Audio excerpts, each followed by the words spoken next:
Greetings, nerdlings. Welcome back to That Nerd Mama Life. I'm going to apologize in advance. This is probably going to be a soapbox moment. As you can see, I look like hell today. I went to the doctor today to get more diagnostic shots in my lower back to try and figure out what's causing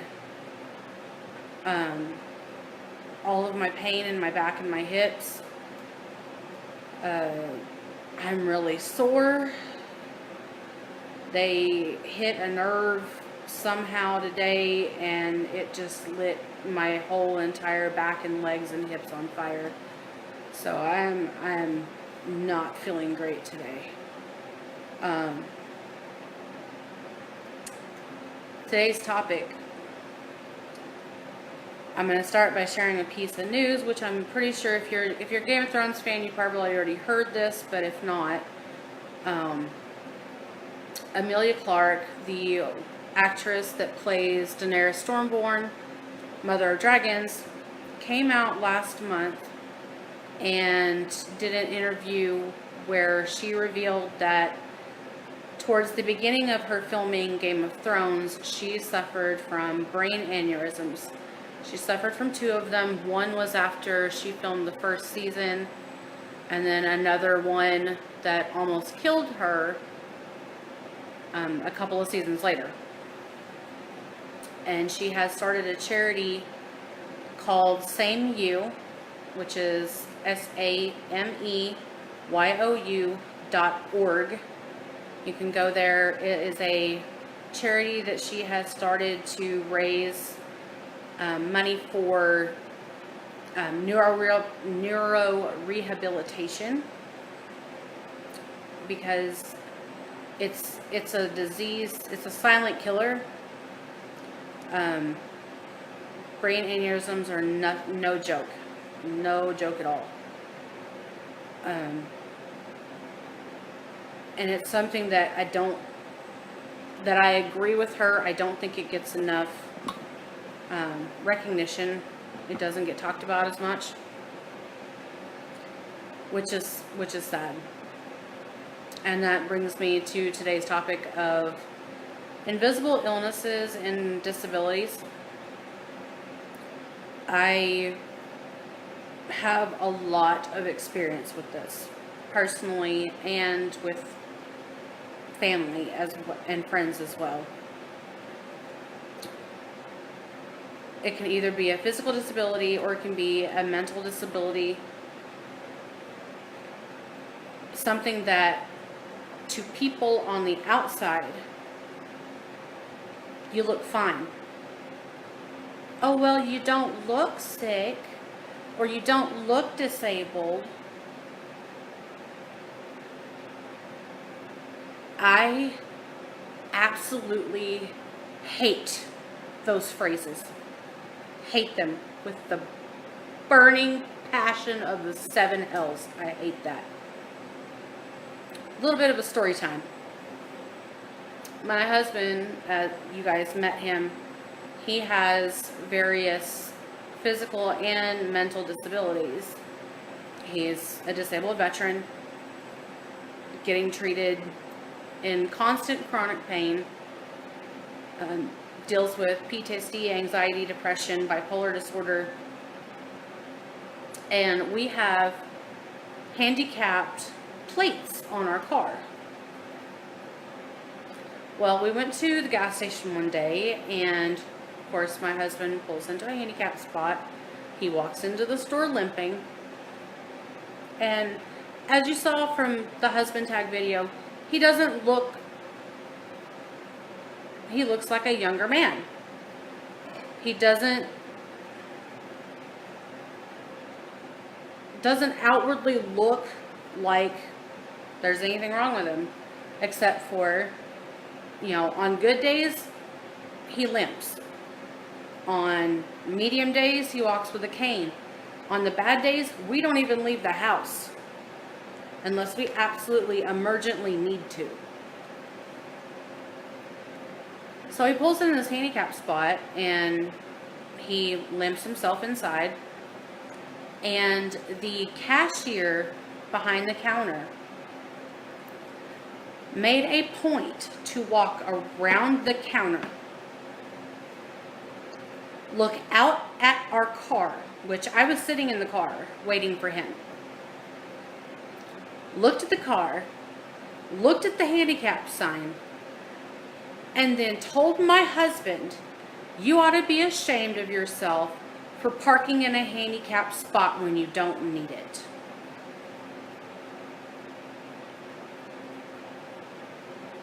Bitch! I was just completely shocked that somebody would have the audacity to say that. Now, I'm going to make a point to say, I know that it happens. I know that people abuse handicap spots.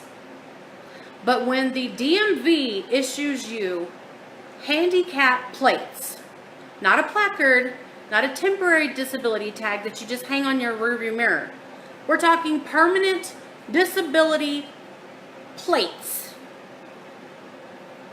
Do not take it upon yourself to judge that person. Do not. Because you do not know what could be wrong with that person. It could just be a good day that you can't tell. You can't tell they're disabled. People have good days and bad days.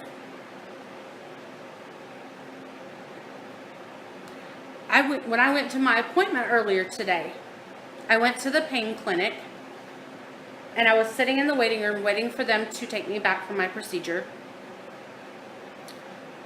And I noticed I was getting stared at. I went in looking like this, y'all. I have gray streaks. But yes, I wear my hair like a kid because when you can't hold your arms up for very long to do something with your hair, this is the easiest thing. And I kind of looked over out of the corner of my eyeball and I locked eyes with somebody who was much older than me. And I got this.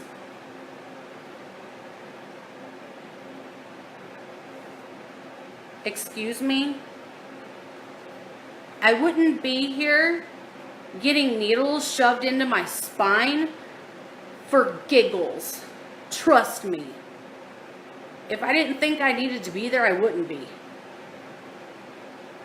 But that woman didn't know that just a few months ago, I was laying on my bathroom floor with the inability to move my legs. I could not feel my legs. I could not get off the bathroom floor. My husband had to call an ambulance and take me to the hospital.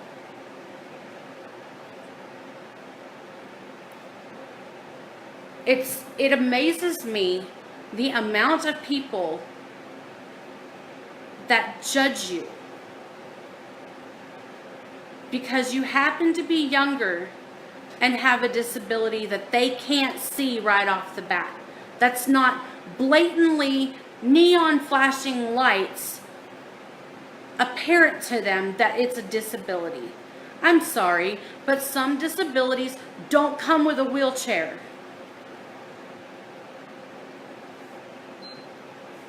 They don't.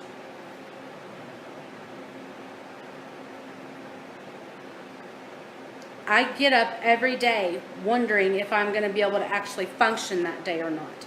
My husband has days where he doesn't leave the couch because it hurts to walk across the floor. But we get stared at and commented at and snide glanced at because we happen to be younger people who don't have obvious disabilities driving in a car with disabled handicap plates. Yeah, disabled veteran plates. And we still get people looking at us funny.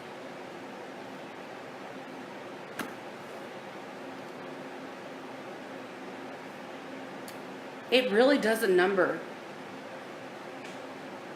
to your soul that people are judging you for something you can't control, something you can do nothing about. It just adds salt to the wound. Every remark, every dirty look, every whispered insult, it's like pouring red hot lava right into somebody's already damaged soul.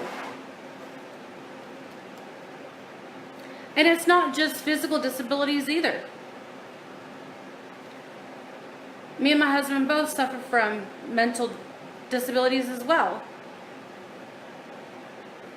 Anxiety, depression, PTSD, all of these disorders that literally prohibit you from fulfilling your ability to be a human on a daily basis. It's a daily struggle. Some days are good, some days are bad. Oh, well, when I have a depression moment, episode, whatever you want to call it, you'd be surprised how many people are like, oh, you just need to get out more. Oh, you need a hobby. Oh, well, you've got da-da-da-da-da to be happy about. Why are you sad? I'm sad because my brain doesn't know how to process happy.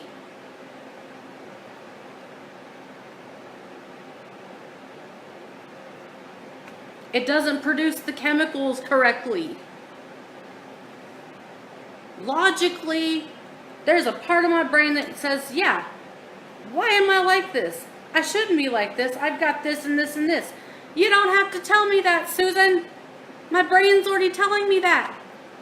The logical part that goes, why are you so messed up? What are you sad about? Girl, you need to get a grip. But then there's the other side that goes, well, Karen, it's because I ain't making the happy chemicals today. I don't feel like it. So you're just going to have to, take a back seat to this ride.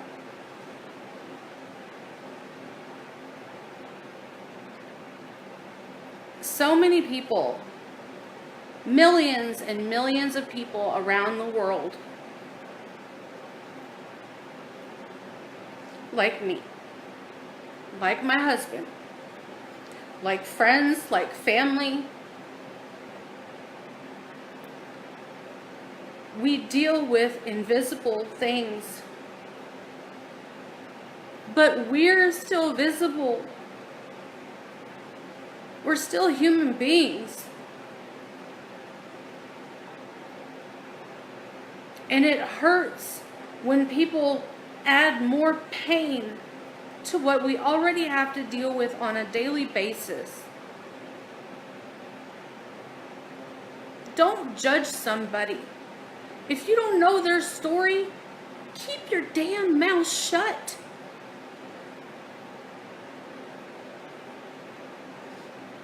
Don't give these people more pain than what they already have to experience every day.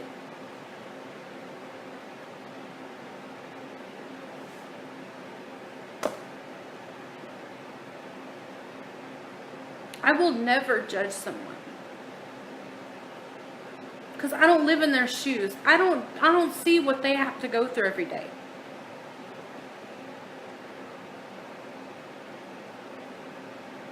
I will support them and say, you know what? I'm here for you. What do you need? Instead of making nasty comments to people, oh, well, you don't look sick, you don't look disabled. How about instead, why don't you just say, hey, how's it going? How are you today? You look like you're having a good day. Be the encouragement that people who live with invisible disabilities need. Because it's hard enough for us to convince ourselves that we're okay. Maybe just show a little bit of compassion.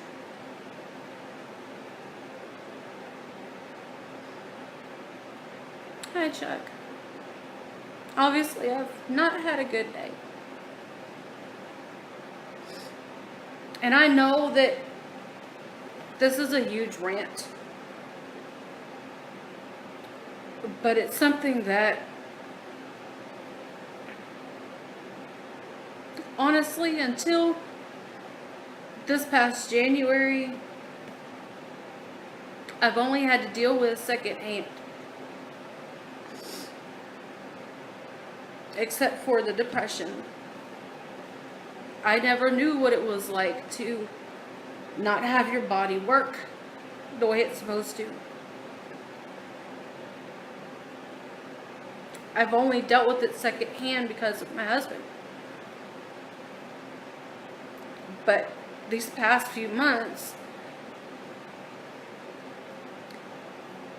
I've really had to take a step back. Because now I know how it personally feels to have your body betray you. And people not believe you because you don't look like you're. It hurts. And it's infuriating and it's degrading. So the next time you see a young person get out of a disabled vehicle,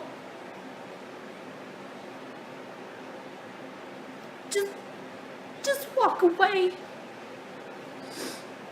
Just leave them alone. If you can't say anything encouraging to them, just walk away. Don't make them feel worse. And to everyone that I know who's listening that are dealing with invisible diseases, illnesses, conditions, disabilities,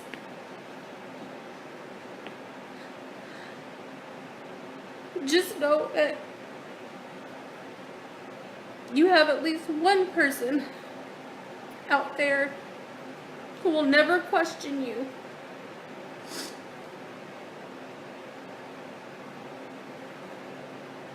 Because now I really know how it feels. And I love you guys so much.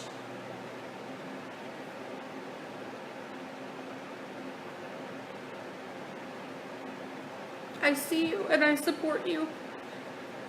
And I love you.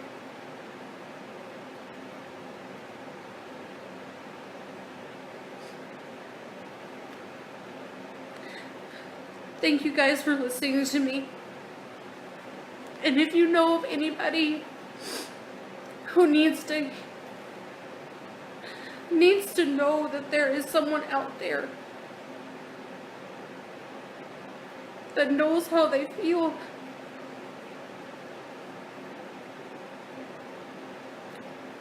share this with them.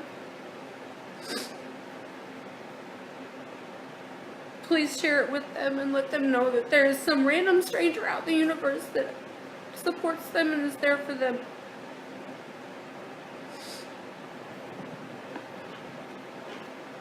I love you all so much. And I'm gonna go finish crying and then possibly, I don't know, eat a pint of ice cream. I don't know.